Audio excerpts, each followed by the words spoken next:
Voyons dans ce module les étapes de la construction de notre relation à l'argent. Tout d'abord à notre naissance, et durant les premières années de notre vie, nous recevons sans contrepartie. Nous sommes dans l'abondance la plus totale. Il est question ici d'un amour inconditionnel.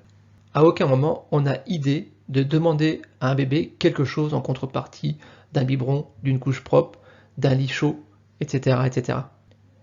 Et puis vient le jour où nous connaissons notre première frustration. C'est classiquement le jouet dans le magasin qui nous est refusé parce qu'il faut de l'argent pour ça, parce que c'est cher, parce que nous n'avons pas les moyens.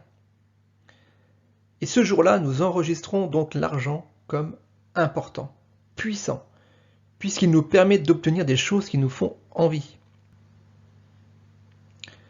Puis vient la troisième étape de notre construction, aux alentours de 6-7 ans, où on va associer l'argent et le travail. C'est la fameuse question, papa, maman, pourquoi vous n'êtes pas là certains jours? Parce que nous travaillons. Pourquoi? Pour gagner de l'argent. Et là vont arriver souvent les expressions du style « l'argent ne pousse pas sur les arbres »,« il faut travailler dur pour gagner de l'argent », ou pire encore, « il faut travailler pour gagner sa vie », comme si le fait d'être né ne nous avait pas déjà octroyé la vie. Il fallait à nouveau la gagner, jour après jour, avec cette contrepartie, ce pendant qui est que si on ne travaille pas, est-ce qu'on perd sa vie? Et là, l'enfant va assimiler le travail à de la souffrance. D'ailleurs, je rappelle que le mot travail est étymologiquement un instrument de torture, tripalium. On va avoir des phrases également du type « N'embête pas papa, il est fatigué, il doit se reposer ». Et donc, dans notre cerveau en pleine construction, l'argent devient synonyme de travail. Et travail, synonyme de pénibilité, de souffrance. Et la question qui vient, c'est que, est-ce qu'il va être possible alors plus tard d'accepter de recevoir de l'argent sans avoir souffert?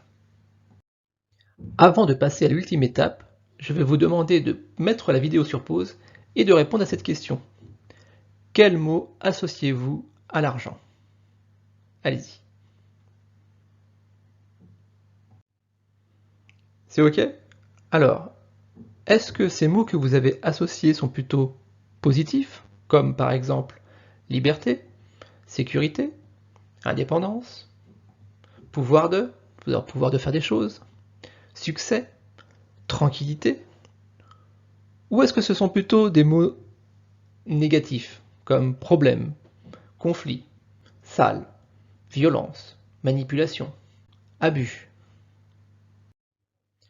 L'argent est donc un écran blanc sur lequel nous projetons nos espoirs et ou nos peurs. Liberté, sécurité, indépendance, plaisir, injustice, violence, abus, escroquerie, problème, etc. Et ainsi, en grandissant, eh bien, l'argent disparaît et se cache derrière ces projections. L'argent est égal à la sécurité? Alors je vais chercher à en avoir plus, beaucoup plus d'argent, pour être plus en sécurité. L'argent est un problème? Alors surtout, je n'en veux pas parce que je ne veux pas de problème. Et ainsi, en fonction de nos projections, positives ou négatives, nous allons développer un profil de relation à l'argent. C'est ce que nous allons voir dans le module suivant.